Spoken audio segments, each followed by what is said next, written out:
Isayang masayang araw sa inyo mga sikluista. Ako po si Titan Hawk at samahan niyo ako sa maghapong ito at ating libutin ang lalawigan ng Batangas at Cavite kung saan pwede nating magpuntahan at ang iba't ibang mga simbahan at tanawin. Ito po ang Lenten season ng Motorsiklo News Talk Show.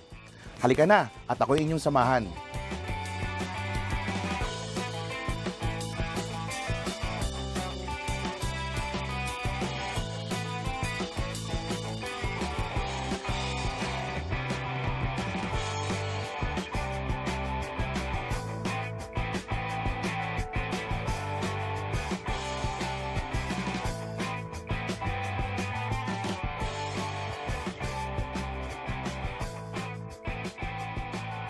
Nandito po tayo sa bayan ng Poblasyon 1 dito sa Silang, Cavite.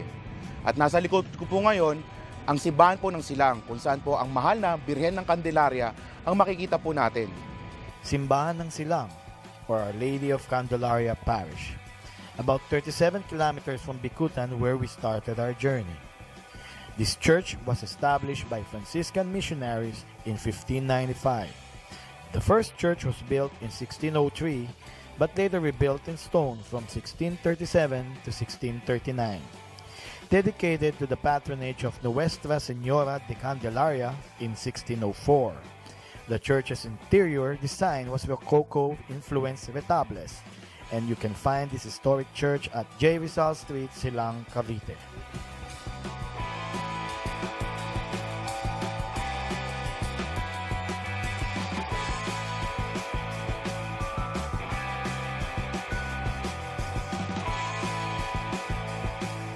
Ito ang Franciscan Missionary of Mary Immaculate Heart Convent.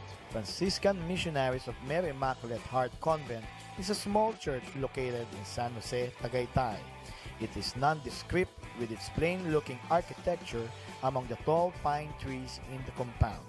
The interiors, on the other hand, had some sort of a divider to separate the nuns from the common churchgoers. Just in front of the newly constructed City Land Condominium in Tagaytay City. It is a cool and solemn place to reflect, especially in this Lenten season break.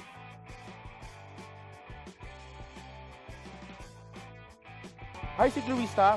Isa po sa mga pwede nating puntahan dito sa Tagaytay City ay dito po sa Barangay Sungay East, kung saan makikita po natin ang imahen ng Our Lady of Manaoag dito lang po sa Tierra de Maria.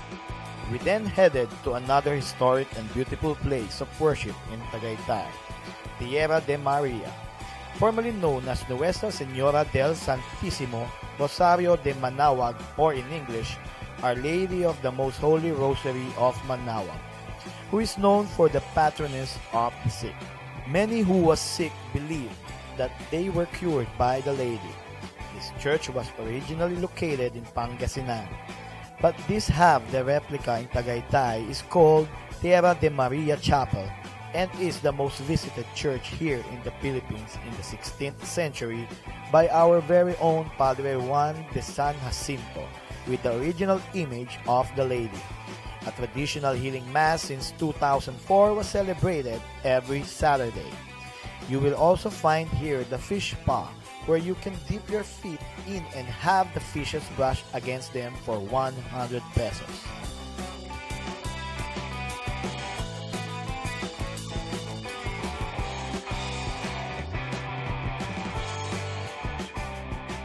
Hi there Sikluista!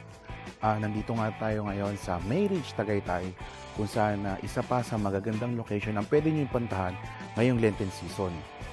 A few hundred meters we headed to Mary Ridge, a place of healing and renewal Good Shepherd Sisters. The serene and holy place really is so comforting as you see the sceneries in front of you, viewing the Taal Lake in splendor. Calm and peaceful, where you can reflect and talk to God. The convent people and their sisters are really nice to all the visitors, urging everyone to relish the place of worship with family and friends, while at the same time enjoying the view.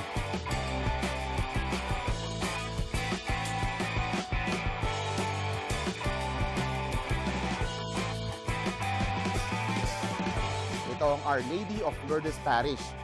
Tara, Halika, samahan niyo ako at ating kilalanin ng simbahang ito. The fifth church we visited in Tagaytay was the Our Lady of Lourdes Parish. Located just by the highway, this church is big and the parking space is wide, and we believe that this was the biggest church we have visited. We chanced upon newlyweds having their photos taken by photographers armed with flying drone to capture the moments dramatically. We figured this will be a very good place to accommodate large group of riders for the Lenten season ride. A very cool interior even with your ride jackets on. This church is a relaxing place to talk to God together with all your clubmates.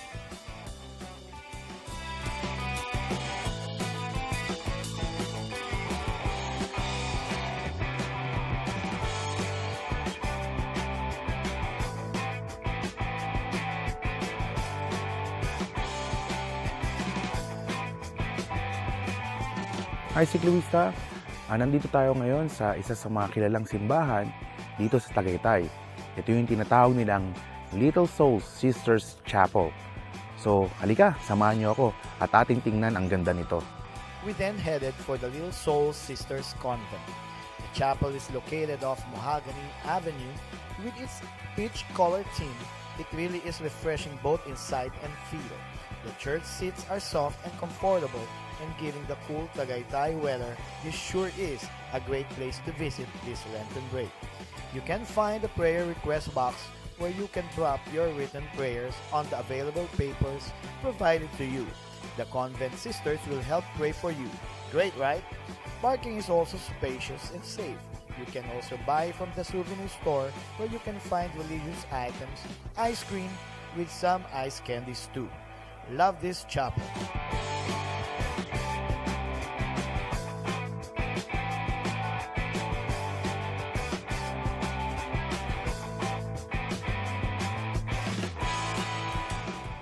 Hi there, Ciclista!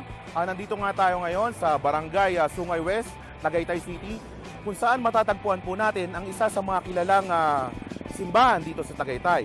Ito po ang Ina ng Laging Saklolo Church. Halika kayo, samahan niyo ako at ating kilalanin ang simbahang ito.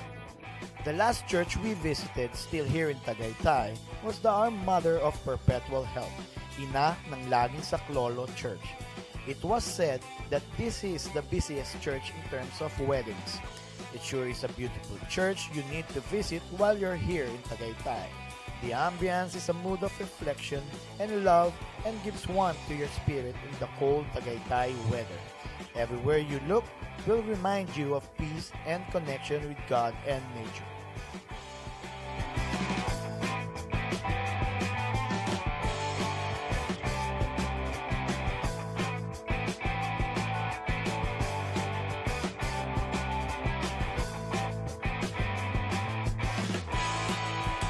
The Cavite Tagaytay churches really are wonderful, especially when you go visit it with your ride buddies or just with your significant other.